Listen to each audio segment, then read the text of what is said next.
السلام عليكم ورحمة الله وبركاته.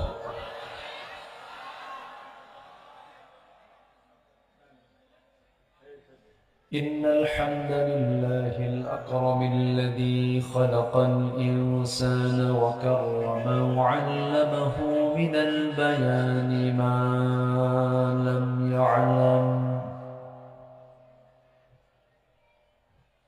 فسبحان الذي لا يحصى امتنانه باللسان ولا بالقلم.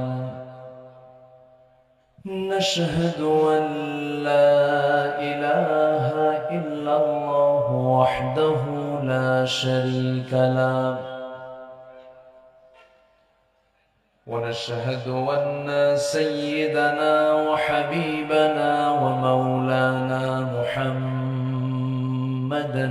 عبده ورسوله الذي أرسله بالحق بشيرا ونذيرا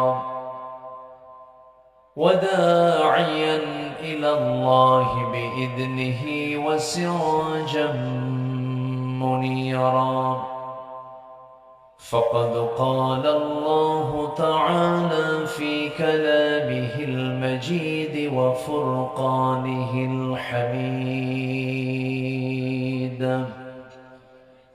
أعوذ بالله من الشيطان الرجيم.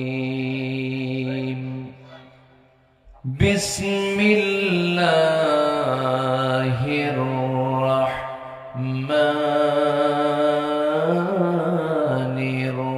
الرحيم. إن الله وملائكته يصلون على النبي يا أيها الذين آمنوا صلوا عليه وسلموا تسليما. اللهم صل على محمد وعلى آل محمد كما صليت على إبراهيم وعلى آل إبراهيم إنك حميد مجيد. اللهم بارك على محمد وعلى آل محمد كما باركت على إبراهيم وعلى آل إبراهيم إنك حميد مجيد। আমি কোরআনের সুর মাঝে শুনেছি যে নাম, আযানের সুর মাঝেও শুনেছি সে নাম। ও নাম শুনেছি আমি আমার হৃদয়, হে রাসূল নবীজি তোমায়, হে রাসূল নবীজি তোমায়। সবাই বলি সাল্লাল্লাহু আলাইহি। আমার নবীজি জুমার খুতবা যখন দিতেন, ঘটে যাওয়া 7 দিনের কি ঘটতো, কি হতো, এগুলোকে সামনে রেখেও তিনি কথা বলতেন। তো উনি একটা কথা বলেছেন, সেটা হলো উখুওয়াত, ভ্রাতৃত্ব। আমরা কিন্তু ইদানিং লক্ষ্য করছি ভ্রাতৃত্বের কিন্তু একটা ভাটা পড়েছে। আসতে বলবেন না, তো সবই তো ঠিক, একটু কষ্ট করে শোনেন। রাজশাহী তো খুব কাছে না, রাজশাহী এখান থেকে খুবই কাছে। রাজশাহী তো এমন একটা নগরী, শুধু দেশ না, একটা বিশাল জনপদের একটা ক্লিন সিটি হলো রাজশাহী। এত সুন্দর পরিচ্ছন্ন সব দিক থেকেই এত সুন্দর সিটি বাংলাদেশের কোথাও নাই। সেখানকার অপারেটিং মাইকিং সিস্টেমটা ভালো। আমি তো আশেপাশে আসি, এগুলো লোকাল থেকে না নিয়ে দূর থেকে আনলে একটু ভালো হয়। ওনাদের যতটুকু ক্যাপাসিটি ওনারা ততটুকুই তো করবেন, এর চাইতে বেশি কিছু তো করতে পারবেন। আচ্ছা, এখন আমার দিকে তাকান। ভ্রাতৃত্ব আমাদের দরকার। ভ্রাতৃত্বের ভিতরে একটা ভাটা পড়েছে, একটা প্রবলেম হচ্ছে, একটা ঝামেলা হচ্ছে। সম্মানিত ভাইয়েরা, আল্লাহ রাব্বুল আলামিন ভ্রাতৃত্বই দেখতে চান বান্দার জীবন থেকে। আল্লাহ রাব্বুল আলামিন বলেন, ইন্নামাল মুমিনুনা ইখওয়াতুন ফাআসলিহু বাইনা আখওয়াইকুম ওয়াত্তাকুল্লাহ লাআল্লাকুম তুরহামুন। জোরে বলুন আল্লাহু আকবার। সূরাতুল হুজুরাত আয়াত নম্বর 10, আল্লাহ রাব্বুল আলামিন বলেন, মুমিনরা হলো পরস্পর ভাইয়ের মতো। ফাসলিহু, এই জায়গায় তোমরা যদি কোনো ভুলভাল হয়ে থাকে ইসলাহ করে নাও, ঠিকঠাক করে নাও। বাইনা আখওয়াইকুম, ভাইদের মাঝে ইসলাহ করতে হবে, সংশোধন করে নিতে হবে। ওয়াত্তাকুল্লাহ, এবং জীবনের সকল জায়গায় ভয় করতে হবে কাকে? আমরা ভয়। সূরা হুজরাতে 10 নম্বর আয়াত আল্লাহ রাব্বুল আলামিন বলছেন যে তোমরা পরস্পর ভাই ভাই থাকবে। ভাই ভাইয়ের মধ্যে যদি কোনো ঝামেলা হয় ঠিকঠাক করে নেবে, ইসলাহ করে নেবে, এবং সাবধান, ভয় করবে কাকে? আসতে বলবেন না, ভয় করবেন কাকে? আল্লাহকে। এই হুকুমটা কে দিয়েছেন? আল্লাহ তাআলা। এই ভয়ের কথা আল্লাহ রাব্বুল আলামিন একবার বলেন নাই, বারবার বলে দিয়েছেন।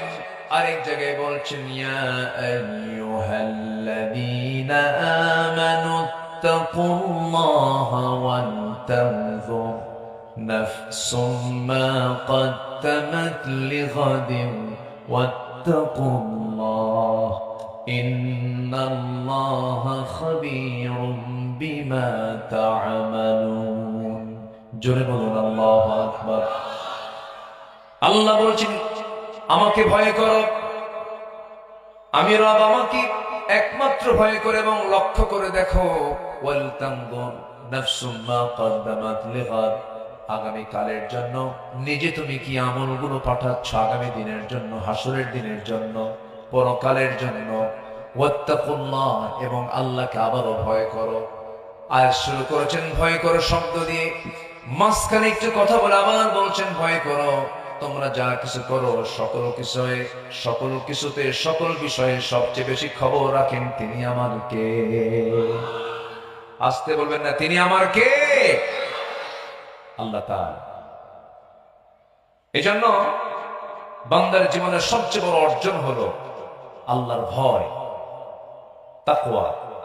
আমি আল্লাহকে কতটুকু ভয় করতে পেরেছি, এটাই হলো সবচেয়ে বড় প্রাপ্তি। আর এই ভয় ভিতরে সৃষ্টি করার জন্য আল্লাহ তাআলা একটি নির্দিষ্ট মাস দিয়েছেন, গুরুত্বপূর্ণ একটি মাস, যেটা একটানা 30 দিন এই আমলটা করতে হয়। সিয়াম সাধনা করতে হয়, সিয়াম করতে হয়, কিয়াম করতে হয়। দিনের সিয়াম, রাতের কিয়াম, এই বিশাল একটি 30 দিনের যে একটা কোর্স আল্লাহ দিয়েছেন। এটার ফলাফল হচ্ছে, আল্লাহ বলছেন এগুলো করলে পরে তুমি আল্লাহর ভয় করা বুঝবে, মুত্তাকি হতে পারবে, তাকওয়া অর্জন করতে পারবে।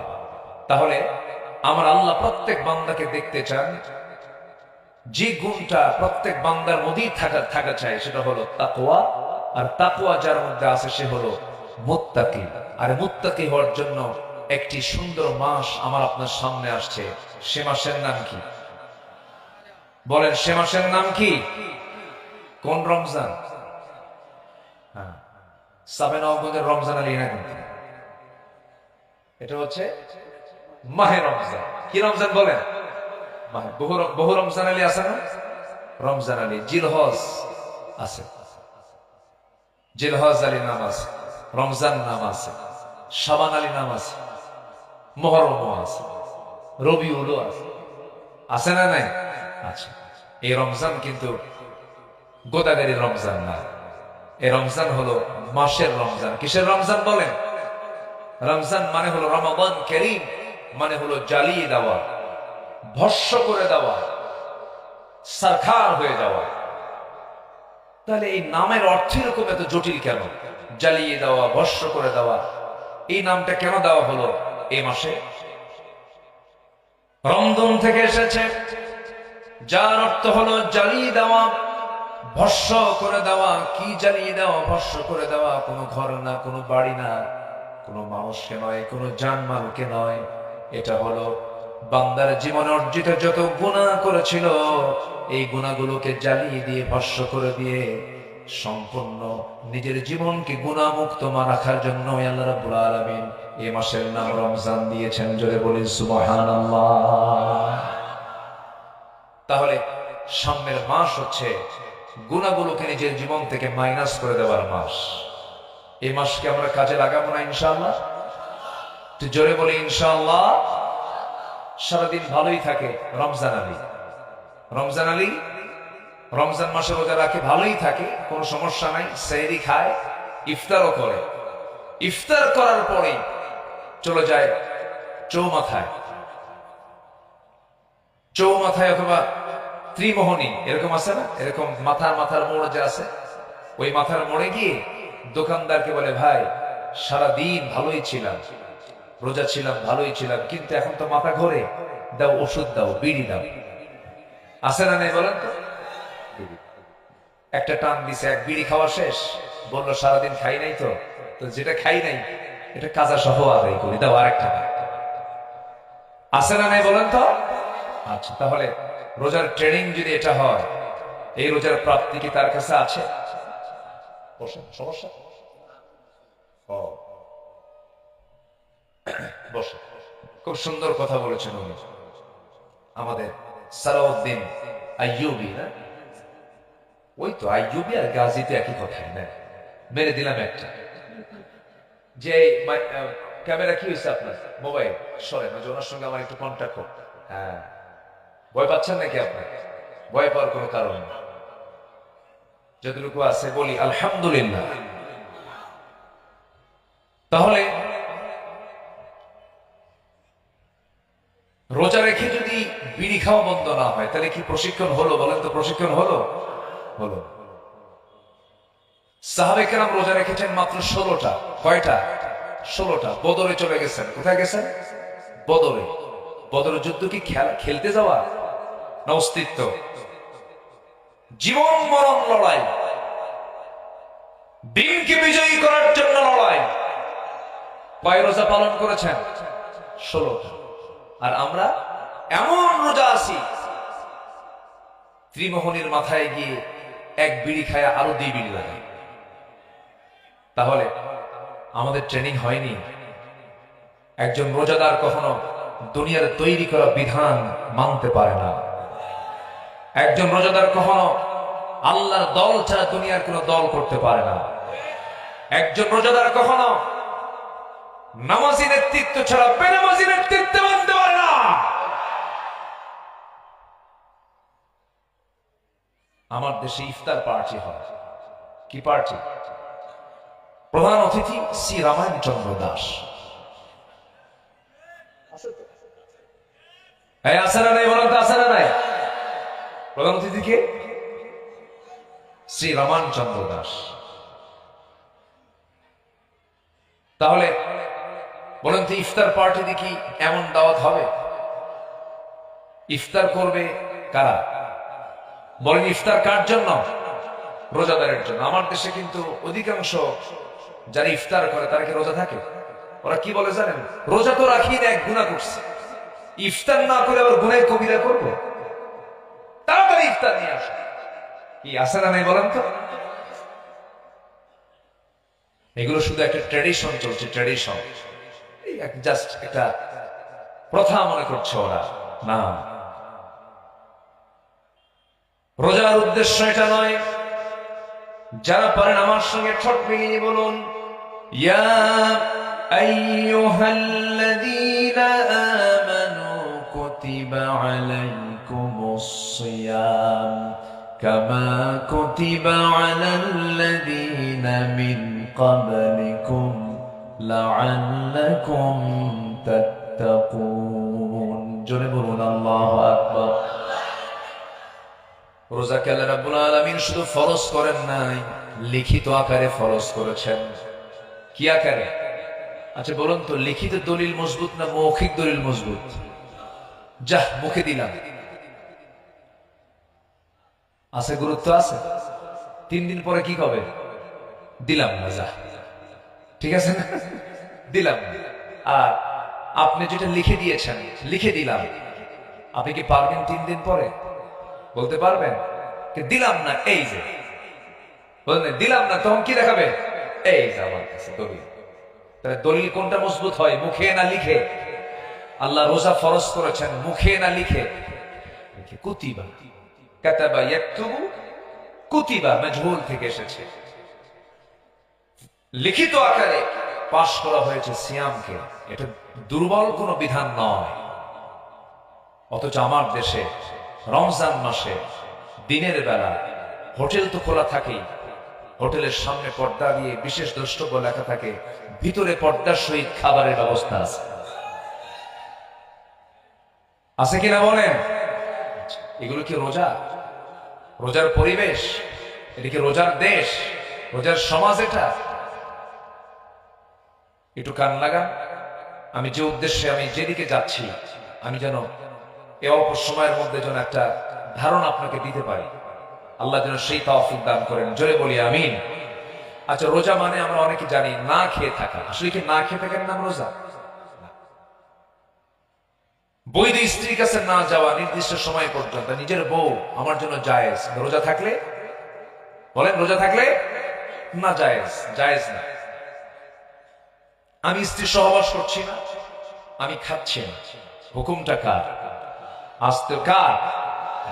তাহলে এরকম হুকুম আরো আছে না নাই? আল্লাহ বলছেন গীবত করো না, তাহলে গীবত আমার করা যাবে না। রোজা রেখে আমি খাচ্ছি না, হুকুম কার? আমি স্ত্রী সহবাস করছি না, হুকুম কার? গীবত করছি, হুকুম কার? আল্লাহর হুকুম, গীবত করতেছি। আমি মিথ্যার সাক্ষী দিচ্ছি, এটা কারো হুকুম? এটা কি হুকুম কারো? তাহলে এগুলো করি কেন? রোজা আমাকে শিখাচ্ছে আমি খাচ্ছি না কেন? আল্লাহ আমাকে খেতে মানা করেছেন। আমি স্ত্রী সহবাস করছি না কেন? আল্লাহ আমাকে মানা করেছেন। অতএব আমি গীবত করবো না কেন? আল্লাহ আমাকে মানা করেছেন। আমি জিনা করবো না কেন? আল্লাহ আমাকে মানা করেছেন। রোজাদার তো এমনই হবে। আচ্ছা, রোজা রাখলে পরে শরীর দুর্বল হয় না মজবুত হয়? এত শক্তিশালী আপনারা দেখতেছে, ভাবসাব তো অন্যরকম মনে হচ্ছে। রোজা রাখলে কি শরীর দুর্বল? দুর্বল হয় না একটু? বিকেল বেলা ওজন আসে, বিকেল বেলা কি রাত। কিছু কিছু বুড়া চাষা আছে, ডায়াবেটিস রোগী, যেগুলো রোজা রাখে আর বলে রোজা আসি নচেত খাইয়া ফালাতাম। দেখছেন, কথা কিন্তু ঠিকই করি। আসে না নাই বলেন তো? রোজা রাখলে পরে শারীরিক ভাবে যদিও মনে হয় শেষ বেলার দিকে শরীরটা একটু দুর্বল হয়ে গেল, শরীরে কোনো জোর পাওয়া যায় না, কিন্তু আল্লাহ আমাকে রোজা রাখার জন্য যে আগে শর্ত জড়িয়ে দিয়েছেন, ইন কুনতুম মারদা আও আলা সাফারিন, অসুস্থ থাকো অথবা সফরে যদি থাকো, রোজা রাখার কোনো প্রয়োজন নাই, রোজা রাখতে পারবে না তুমি। অসুস্থ হয়ে গেলে পরে সেই সময় তোমার দোষ তোমার হয়ে যাবে। আল্লাহ চান সুস্থ অবস্থায় রোজা রাখা। অসুস্থ ব্যক্তির কোনো রোজা রাখার প্রয়োজন নাই। দুধ খেলে পরে শরীর ভালো হয় না, খারাপ হয়। ডায়রিয়া রোগীর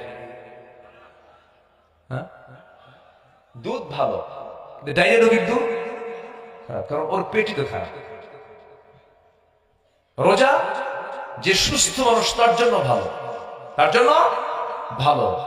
কারণ একটা মেশিন যদি সারা বছর চলে, এটাকে যদি আপনি কিছুদিনের জন্য রেস্ট দেন, মেশিনটা কি ভালো থাকবে? ভালো থাকবে। এটা রেস্ট পাবে। একটানা চলতেছে, যদি একটু মেশিনটা রেস্ট থাকে, ভালো হবে? ভালো হবে। মানুষের দেহ চলে 12 মাস।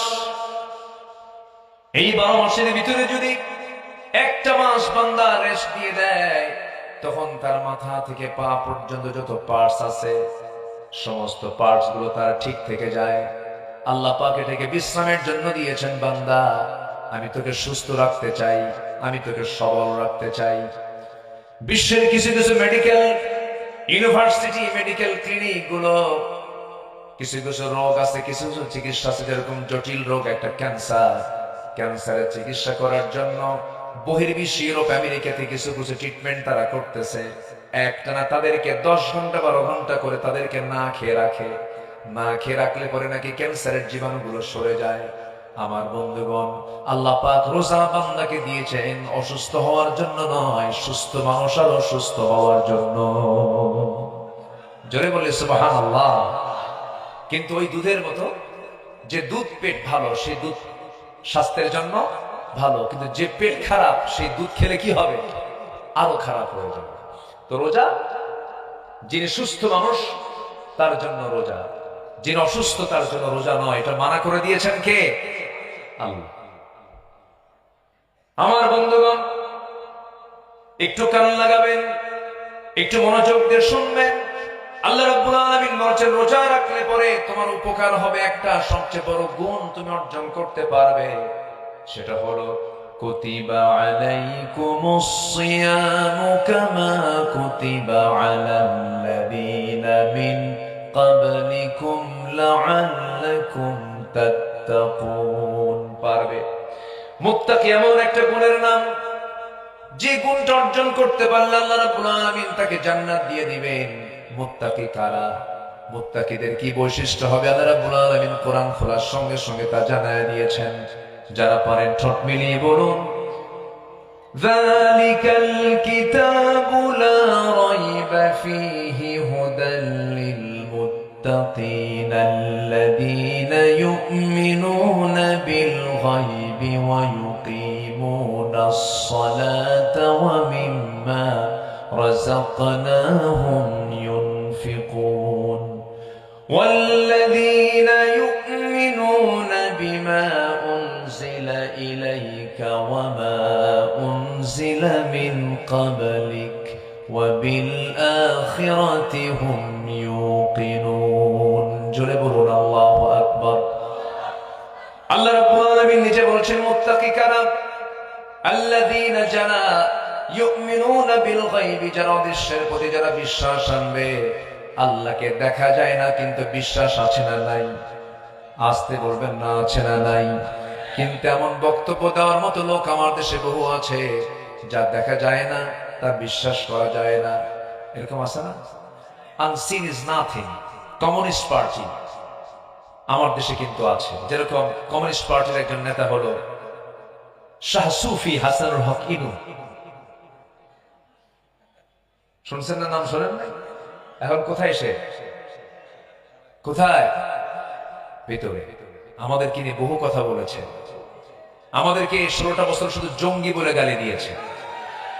কোন আলেমকে সে সম্মান দিয়ে কথা বলেনি। শাহ আহমদ শফি রাহিমাহুল্লাহর মতো মানুষকে সে তেতুল হুজুর বলেছে। আল্লামা সাইদির মতো মানুষকে সে জঙ্গি বলেছে, ধর্ষক বলেছে, এরকম বলে গালি দিয়েছে। তো ও যদি বলে আমরা বলবো না কিছু? আবু লাহাবকে আল্লাহ পাক কোরআনে গালি দেন নাই? তা আল্লাহ যদি নিজে গালি দেয় আবু লাহাব, আমরা কি আবু লাহাবদের গালি দেব না? আসতে পান কেন? গালি দেব কিনা বলেন?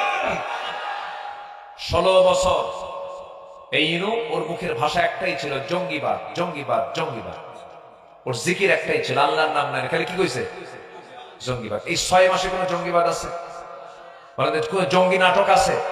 কোথাও শুনছেন যে র‍্যাব অভিযানে বের হয়েছে অমুক জঙ্গির আস্তানা বের করার জন্য? পাইছেন কোথাও? কারণ এই নাটক আর 6 মাস চলতেছে না, কারণ এই নাটকের যিনি মূল নাট্যকার দেশে নাই, দিল্লি গিয়ে বসে আছে।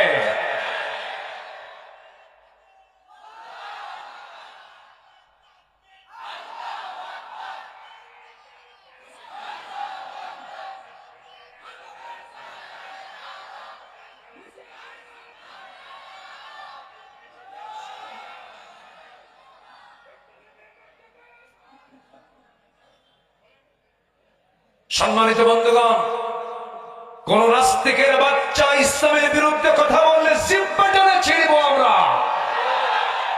এই ক্ষেত্রে কোনো আপোষ করা যাবে? নাস্তিক আমার দেশে আছে না নাই?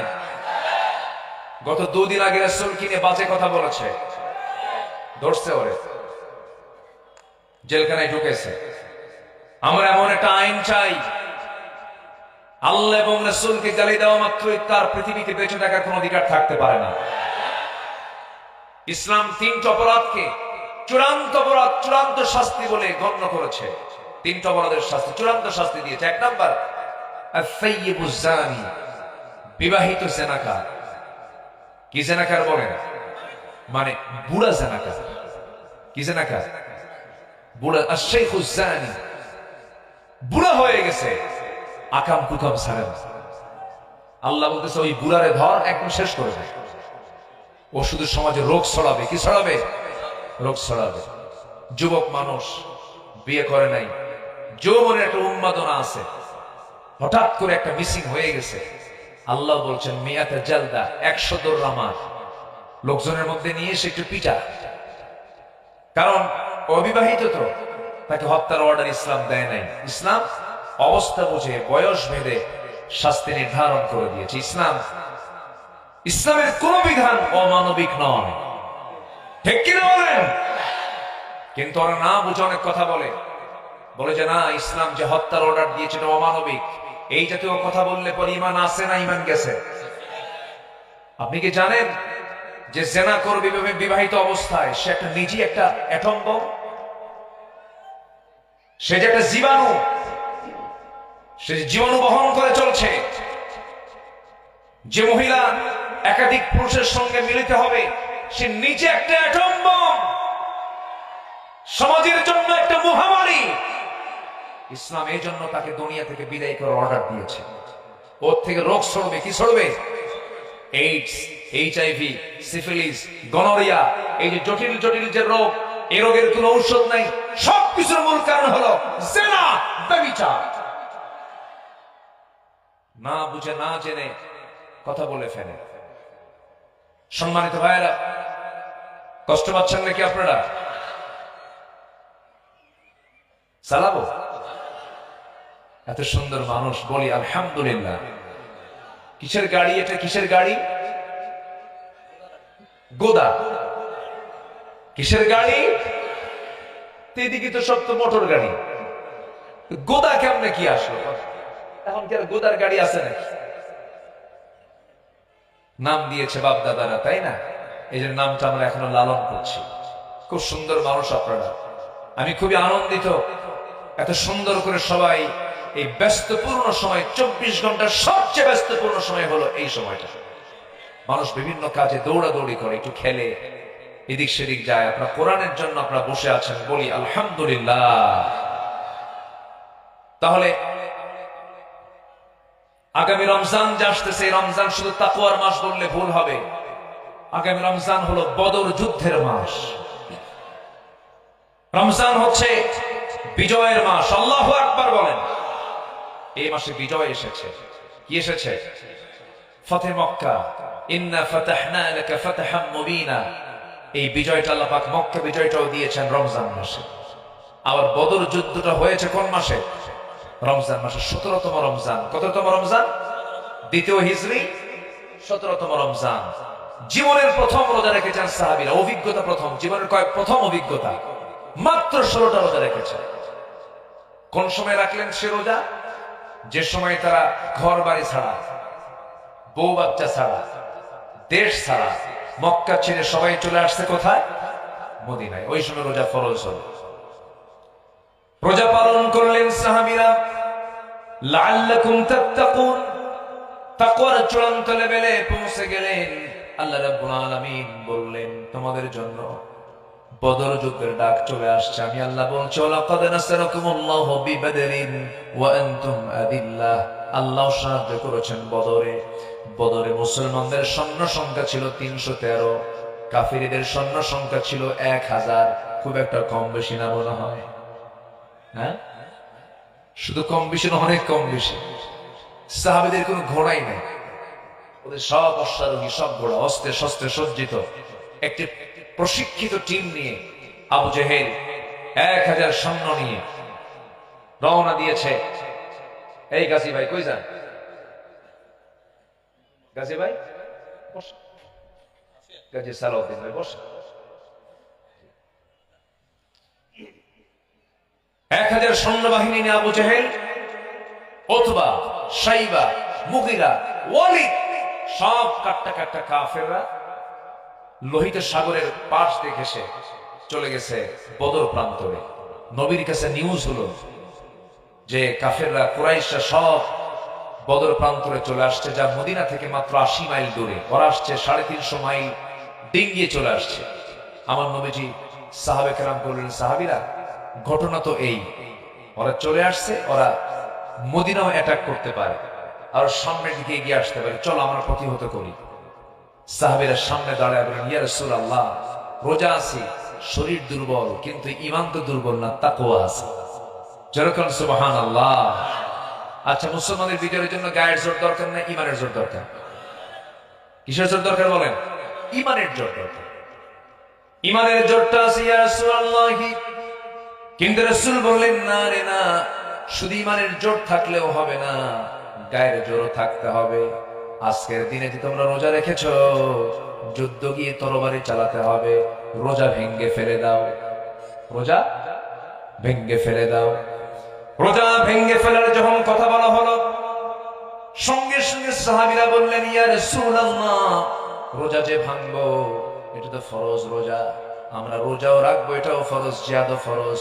রাসূল বলেন, কোনো কথা নাই, ইন কুনতুম মারদা আও আলা সাফারিন, তোমরা যদি অসুস্থ থাকো অথবা সফরে থাকো, তোমরা যেহেতু সফরে যাচ্ছ, মুসাফির হয়ে গেছো, অন্য সময় রোজা রাখা যাবে, রোজা তোমাদেরকে ভাঙতে হবে।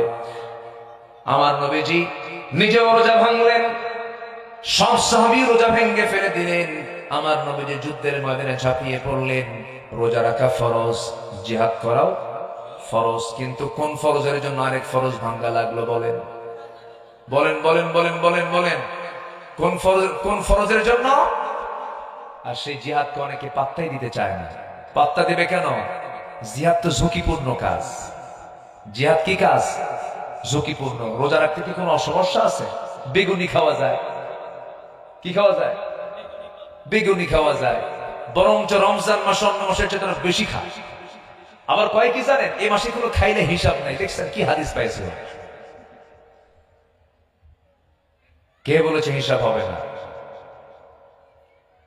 সম্মানিত ভাইয়েরা, আমার নবীজি সাহাবে কেরামকে নিয়ে বদর প্রান্তর পর্যন্ত পৌঁছে গেলেন।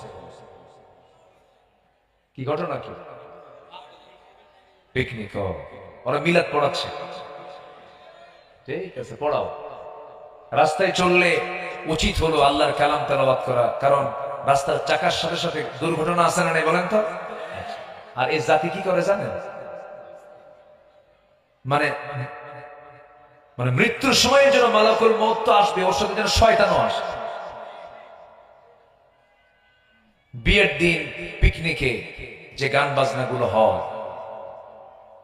একটা পরিবেশ পেয়েছেন আপনারা, এগুলোকে প্রতিরোধ গড়ে তুলতে হবে। এগুলোকে মোকাবেলা করার জন্য একটা প্রতিরোধ গড়ে তোলার দরকার আছে না নয়? আপনার গ্রামের কোন বিয়ের অনুষ্ঠানে কোন ডিজে সেট বাজাতে দিবেন না। মাতব্বররা দাঁড়ায় যাবে। বিয়ের অনুষ্ঠানে এগুলো কি করতে দিবেন না। সতর্ক হবে, সব ঠিক হয়ে যাবে। এই দেশকে অস্থিতিশীল করার জন্য একটা মহল নেমেছে, রাস্তার মোড়ে মোড়ে ভিক্ষা করার জন্য। কি চিন্তাই গুলো চলতেছে না? জোর করে ভিক্ষা। কি করে ভিক্ষা বলে? মানে যখন এমনি দেয় না, মানে মানুষ এমনি চায় না, চায়, কিন্তু ওরা এমনি চায় না, ওরা কি জোর করে চায়, জোর করে ভিক্ষা। এখন অস্ত্র দেখাচ্ছে। এগুলোকে প্রতিরোধ গড়ে তুলতে হবে। একদম সম্মিলিতভাবে আগায় যাবেন। এই দেশকে অস্থিতিশীল করতে চায় যারা, তারা এই দেশের শত্রু, জাতির শত্রু, ঠিক কিনা? সতর্ক থাকতে হবে। কিচ্ছু না, চোর 10 জন, বাড়িওয়ালা 1 জন। শক্তি বেশি কার? শক্তি বেশি কার? বাড়িওয়ালা। এক শুধু হুমকি মারবে, ধর, মারবে দৌড়। এই জন্য আমরা ন্যায়ের পক্ষে থাকলে আমাদের বিজয় কে দিবেন বলেন তো? আল্লাহ দিবেন। তো বদর প্রান্তরে সাহাবায়ে কেরাম 16 রোজা রেখে কি তাকওয়া অর্জন করলেন? বদরে চলে যাচ্ছেন, 313 জন সাহাবী রাসূল জড়ো করেছেন। এর মধ্যে ছোট্ট 2টা বাচ্চাও আছে। এখানে এরকম কোনো বাচ্চাই দেখতেছি না, যে এরকম 11 বছর 13 বছরের ছোট্ট ছোট্ট 2টা বাচ্চা নবীর সামনে বসে বলে, হুজুর আমরা যুদ্ধে যেতে চাই। কেন? আমরা আপনাকে খুব ভালোবাসি এই জন্য। তো ভালোবাসো তো যুদ্ধে যাবা কেন? যে আপনাকে যে মারছে বেশি আবু জেহেল, ও নাকি যুদ্ধে নাকি আসছে শুনলাম, ওর একটু সাইজ করতে। সুবহানাল্লাহ বলবেন না? নবীজি বললেন, তুমি ছোট মানুষ, তোমরা পারবা এটা? হুজুর কি কম, শুধু অনুমতি দেন, দেখেন কি করি। রাসূল বলেন, পারমিশন দেওয়া যাবে না তো, তরবারি তো ধরতে পারবা না, শক্তি তো নাই। বড়জন বলে, হুজুর আপনি আমারে পারমিশন দেন, ওর চেয়ে আমার শক্তি বেশি আছে। ছোটজন বলে, হুজুর ওরে পারমিশন দিবেন, ওর গায়ে তো কোনো শক্তি নেই, ও শুধু লম্বাই শুধু বড়, কিন্তু গায়ের শক্তি তো আমার বেশি। আমার নবীজি খুব খুশি হলেন, দুজন কি পারমিশন দিয়ে দিলেন। ছোট্ট 2টা বাচ্চা বদর প্রান্তরে। কোন মাস বলেন তো? কোন মাসের কথা বলছি? রমজান মাস। রোজা রাখা না রোজা না রাখা? বলেন সাবির কি রোজা রাখা না না রাখা? না রাখা। কোন মাসে? তাহলে কোন ফরজ পালন করার জন্য? আমার কথাই কিন্তু বুঝতে হবে। আমার নবীজি বদর প্রান্তর পর্যন্ত চলে গেলেন। আমার নবীজি সাহাবায়ে কেরামকে দাঁড় করায় দিলেন। সব সাহাবীরা দাঁড়ায় গেছেন। প্রথম কাতারে ছোট্ট 2টা বাচ্চাও দাঁড়ায় গেছে। এক সাহাবীকে মাঝে দাঁড় করাইয়া দুজন দুপাশে দাঁড়াইয়া দুজন একসঙ্গে বলে, চাচা আবু জেহেল কই? সাহাবী সঙ্গে সঙ্গে আশ্চর্য হয়ে বলছে, ছোট মানুষ, ওর নামটা নিল কেন? কি হয়েছে? কি করবা বলো? এই ছোট্ট 2টা বাচ্চা বলতেছে, শুনেছি এই কুলাঙ্গার নাকি রাসূলকে বেশি কষ্ট দিয়েছে, কি একটু দুনিয়া থেকে বিদায় করব আমরা। সাহাবী বলছেন, তোমরা কেমন করে মারবে? তোমাদের গায়ে সে শক্তি নাই, বাহুবল নাই। ওই যে ঘোড়ার পিঠে বসে আছে, 2 দিকে 2 পা ছেড়ে দিয়া চতুর্দিকে সৈনিক তাকে পাহারা দিচ্ছে। বলতে দেরি হয়েছে, যেতে দেরি হয় নাই। ছোট্ট 2টা বাচ্চা বাস পাখির মতো উড়ন্ত হয়ে সিংহের মতো গর্জন দিয়া আবু জেহেলের 2 পাশে 2 জন দাঁড়ায় গেছে, তরবারি হাতে নিয়ে পজিশন নিয়ে দাঁড়ায় গেছে। কাফের মুশরিকরা টের পায় না এটা কোন গ্রুপের লোক, ওরা বুঝতে পারে নাই, হেও করেছে, পাত্তাই দেয় নাই। ছোট্ট 2টা বাচ্চা আবু জেহেলের 2 পাশে দাঁড়ায় আল্লাহু আকবার শব্দ বলে সজোরে দুজন একসঙ্গে আবু জেহেলের 2 পায়ে 2 দিকে একসঙ্গে যখন 2 ভাই মেরে দিয়েছে, ইতিহাস লেখা আবু জেহেল ওই যে ধরাশয়ী হয়ে জমিনে পড়ে গেছে। আবু জেহেল কোমর সোজা করে আর কখনো দাঁড়াতে পারে নাই। আবু জেহেল ধরাশয়ী হয়ে গেল। কিন্তু এই দিক থেকে 2 ভাইয়ের মধ্যে বড় ভাই যে মাস একাকি দাঁড়ায় আছে তরবারি হাতে নিয়ে। পিছন দিকে একজন কাফের সে তার ডান হাতে মেরে দিয়েছে। ডান হাতে যখন তরবারির একটা আঘাত মেরে দিয়েছে, এক আঘাতে তার ডান হাতটা চামড়ার সঙ্গে জ্বলতে লাগলো। তরবারি ঝনঝন করে পড়ে গেল। দৌড় মেরে গিয়ে বাম হাতে তরবারি তুলে নিলেন, শক্তি হারান নাই। বাম হাতে যুদ্ধ চালাতে নিয়ে চামড়ার সঙ্গে ঝুলে থাকা সেই হাতটা বারবার এসে তরবারিতে এসে ধাক্কা লাগে। তরবারি চালাতে কষ্ট হয় মনে করে ঝুলন্ত ডান হাতটা বাম পায়ের নিচে রেখে এমন জোরে টান মারলেন, হাতটা ছিটকে পড়ে গেল। বাম হাতে যুদ্ধ করতে করতে বাম হাত তারা কেটে ফেলে দিল। 2 হাত তার দেহের সাথে নাই, 2 হাত কাটা। তরবারি দিয়ে যুদ্ধ করবেন কেমনে? হাতই তো নাই। একজন কাফের এসে শেষ আঘাতটা তার গর্দান বরাবর মেরে দিল, মস্তকটা ছিটকে পড়ে গেল। নবীর কাছে সংবাদ চলে গেছে, বড় ভাই মুআজ দুনিয়া থেকে বিদায় নিয়েছেন।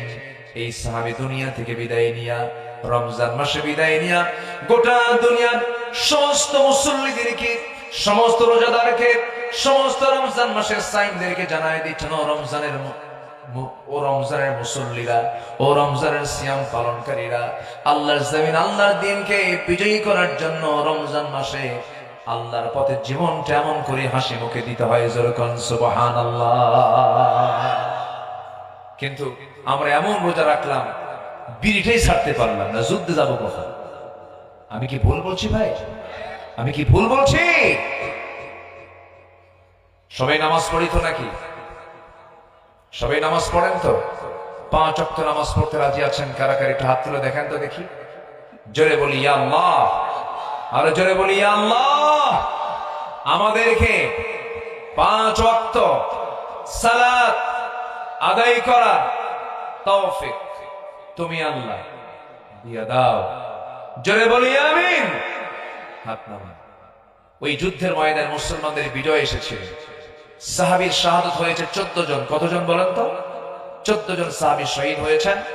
আর 70 জন কুরাইশ, 70 জন কাফের তারা দুনিয়া থেকে বিদায় নিয়েছে, নিহত হয়েছে। আর 70 জন যুদ্ধবন্দী হয়ে গেছে।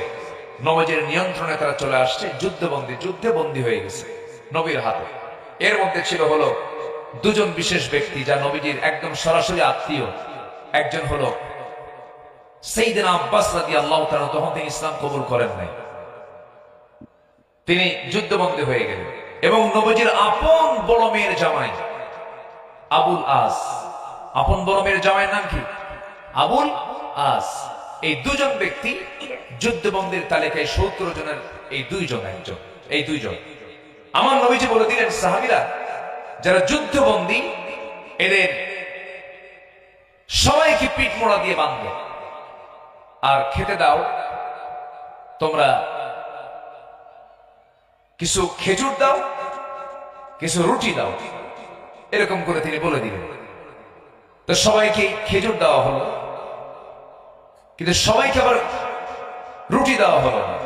বিশেষ 2 জন করে, 2 জনকে, আমার নবীজির জামাই এবং আপন চাচা সাইয়েদনা আব্বাস তখন ইসলাম কবুল করেন নাই, এই 2 জনকে তারা খেজুর দিলেন। কি বলে? খেজুর তো দিলেনই, এবং তাদেরকে ছাগলের গোশত এবং রুটি, উন্নত মানের খাবার দেওয়া হলো।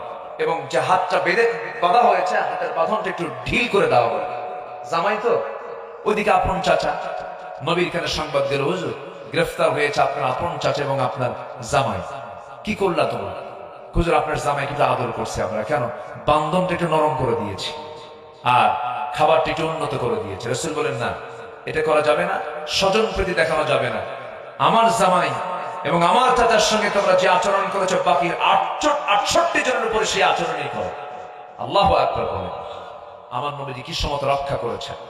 তো সবাই মুক্তিপণ দিয়ে সব মুক্তি নিয়ে চলে যাচ্ছে মক্কার দিকে। অনেকেই চলে যাচ্ছে। আমার নবীজি আপন চাচা আব্বাসকে ডাক দিলেন, চাচা আপনি তো যুদ্ধে আসছেন আমার বিরুদ্ধে, আমি আপনার ভাতিজা হই, তো মুক্তিপণ দিতে হবে। চাচা বলে, তুমি আমার ভাতিজা, তুমি আমার থেকেও নিবা?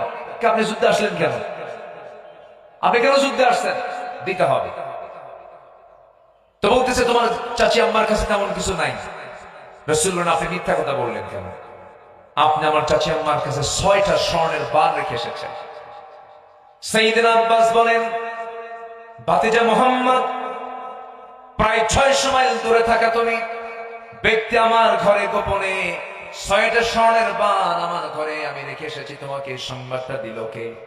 আমার রাসূল বলেন, চাচা সংবাদ তো সেই জন্য দিয়েছেন, আমি তো আল্লাহর নবী, আল্লাহ পাক আমাকেই ওহীটা দিয়েছেন। যেরকম সুবহানাল্লাহ। এই কথা বলার সঙ্গে সঙ্গে সাইয়েদনা আব্বাস কালিমার আমিও সুদা গ্রহণ করলেন। এবার আসলো আপন জামাইয়ের পালা। আপন জামাইকে রাসূল বলেন, আবুল আস, তোমাকে মুক্তিপণ দিতে হবে। মুক্তিপণের জন্য মদিনায় একজনকে পাঠানো হলো মক্কার উদ্দেশ্যে। মক্কায় চলে গেছে। আমার নবীর বড় মেয়ের কাছ থেকে মুক্তিপণ হিসেবে একটা প্যাকেট পাঠানো হলো। সেই প্যাকেটটা যখন মদিনায় চলে এলো, নবীর হাতে যখন প্যাকেটটা পড়লো, মুক্তিপণ হিসেবে মক্কা থেকে আনা হয়েছে তার মুক্তিপণ হিসাবে। প্যাকেটটা খুলেই দেখেন সুন্দর একটা গলার হার। আমার নবীজি গলার হারটা দেখা মাত্রই চোখের পানি আটকাতে পারলেন না। সাহাবায়ে কেরাম বলছেন, হুজুর আপনি তেমন করে কাঁদেন না। রাসূল বলছেন, শোনো, আমি এই গলার হারটা দেখে কাঁদি না, আমি কাঁদতেছি এই জন্য এই গলার হারটা ব্যবহার করতে আমার খাদিজা। আমার খাদিজা যখন তার বড় মেয়েকে বিয়ে দেওয়ার সময় হয়েছিল, বিয়ে দেওয়ার সময় তার নিজের গলার হারটা তার বড় মেয়েকে বিবাহের উপঢৌকন স্বরূপ দান করেছিল। সেই গলার হারটা আমার সামনে আসার সঙ্গে সঙ্গে আমার খাদিজার কথা মনে হয়ে গেছে। সাহাবীরা বলেন, হুজুর যেই সম্পদের সাথে আপনার প্রিয় মানুষের সম্পর্ক জড়িত, সেই গলার হারটা আমরা নেব না। রাসূল বলেন, ঠিক আছে, ও আবুল আস, তুমি আমার জামাই, তুমি তো দিন গ্রহণ করো নাই। তুমি যেহেতু দিন গ্রহণ করো নাই, মুশরিকের ঘরে ইমানদার নারী ঘর করবে এমনটা ইসলাম জায়েজ করে নাই। তোমার মুক্তিপণ হলো তুমি মক্কায় গিয়ে দেরি না করে আমার মেয়েকে তালাক দিবা, আমি আমার মেয়েকে আমার ঘরে উঠায় নেব।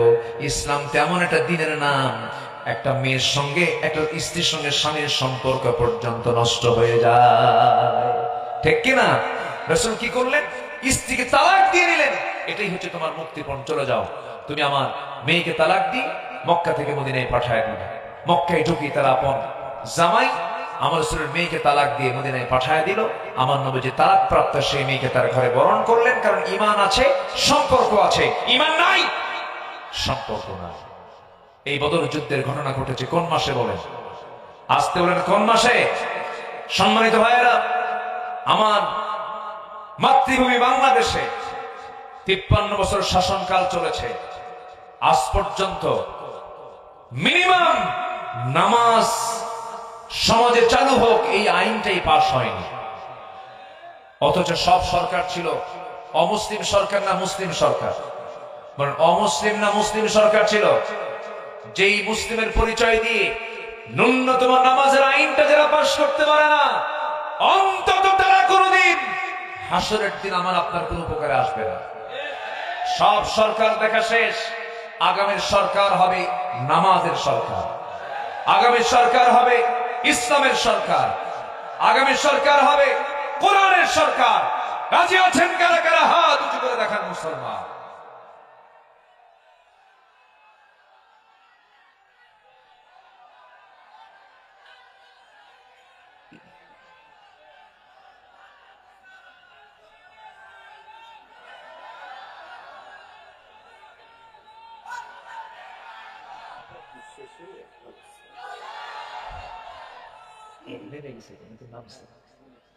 যে সম্মানিত ভাইয়েরা, আমি খুবই খুশি যে আমাকে আপনারা যথেষ্ট সময়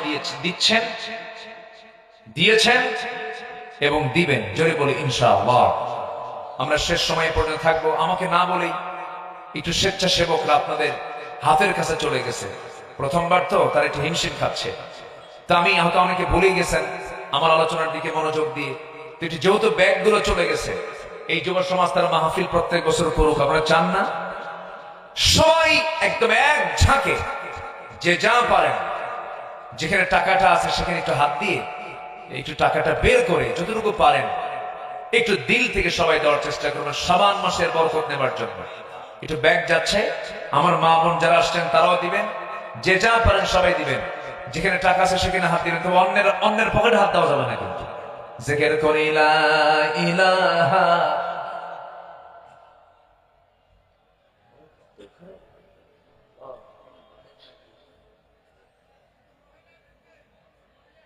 যে আমার মা বোন যারা আসছেন, আমি একটু পরে চাইতাম, যেহেতু আপনারা নেমে গেছেন, আমি আর মানে দেরি করতে পারলাম না। যে অনেকে হয়তো টের পাচ্ছেন না, বুঝতে পারছেন না, একটু বলে দিলাম যে রোজা কি কারো নষ্ট হবে? মুখ থেকে কোনো গীবতের কথা বের হবে? কোনো মিথ্যা সাক্ষী দেওয়া হবে? কারো সম্পদে হানা দেওয়ার কোনো চিন্তা হবে? কোনো বান্দার হক নষ্ট করা হবে? বোনের সম্পত্তি মেরে খাওয়া হবে? ওজনে কম দেওয়া হবে? জুলুম করা হবে? আল্লাহ বলেন, বান্দা আমি তোর সিয়ামকে কবুল করে নিলাম, যা। দুনিয়ার কোন দল আমরা করব না, দল করে যাব কার? দুনিয়ার কোন আইন মানবো না, আইন মানবো কার? আল্লাহ পাক। মুত্তাকি যারা হবে তারা হবে আল্লাহর প্রতি তাদের বিশ্বাস থাকবে, তারা নামাজ কায়েম করবে এবং রিজিক থেকে যে সম্পদ দেওয়া হয়েছে তা থেকে কিছু অংশ আল্লাহর প্রতি খরচ করবে। ওমা উনজিলা মিন ক্বাবলিক, এই কিতাব এবং আগের সমস্ত কিতাবের প্রতি বিশ্বাস আনবে। নাম্বার 5 হলো আখিরাতকে দিবালোক করে না স্পষ্ট মনে হবে তার কাছে, বিশ্বাস করবে। এই 5টি গুণ আছে যার, সফলতা আছে তার। আমি আশাবাদ কামনা করছি আর মাত্র 10 মিনিট পরে আজান দেবে। আমি সবাইকে নিয়ে একসাথে দোয়া করব। দোয়ার পরে হয়তো 2-3 মিনিট 4 মিনিট থাকবে, এরপরে আমরা আজান শুনবো। যদি সুযোগ হয় এখানে নামাজ পড়বো, আর যদি আশেপাশে মসজিদ থাকে আমরা নামাজটা আদায় করে নেব। জোরে বলি ইনশাআল্লাহ। সময় স্বল্পতার কারণে যতটুকু হয়েছে আমরা বলে ফেলি আলহামদুলিল্লাহ।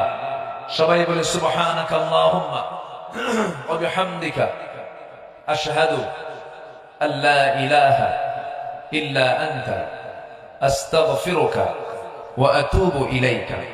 চিৎকার মেরে বলি, ইয়া আল্লাহ, আমার জীবনে সগীরা, কবিরা, ছোট বড় সব গুনাহ তুমি আল্লাহ মাফ করে দাও। জোরে বলুন ইয়া রাব্বাল আলামিন। আমরা